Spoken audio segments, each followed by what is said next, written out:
It is possible, although rare, for animals to become infested.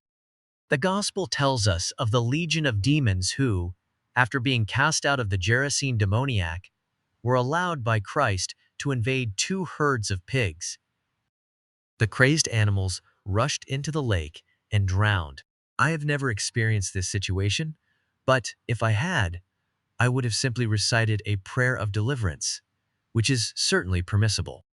Conversely, it is unfortunately frequent that witch doctors use animals for their magic rites, especially for burning their entrails or as messengers of a hex. The animals most frequently used for this second purpose are toads and, especially, cats. The experience of other exorcists, as well as my own, confirms these statements. For example, we feel the presence of invisible cats or other unidentified animals in a house and then find their prints on the floor or the scars of their claws in sheets. I know of a girl who, one day, was sitting in her car, which had been carefully locked, and saw a big, black cat seated in the back seat.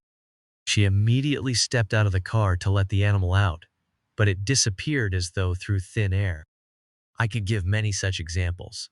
To reassure my most apprehensive readers, I quickly add that these phantom animals have never attacked or harmed anyone. How can we explain these phenomena?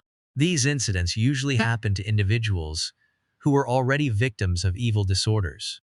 Therefore, they seem to be part of a pattern of ongoing evil activity against them.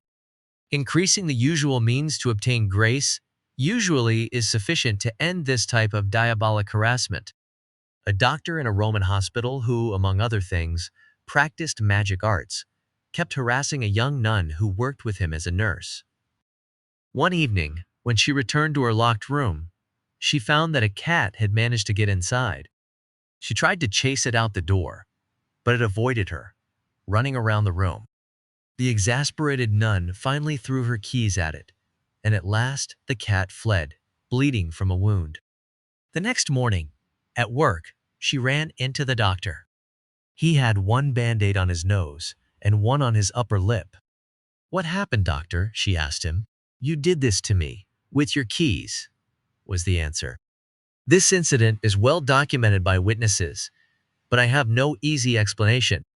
I believe that, through a curse, the doctor wanted to spy on or frighten the nun. This time, as occasionally happens, the curse fell back on him.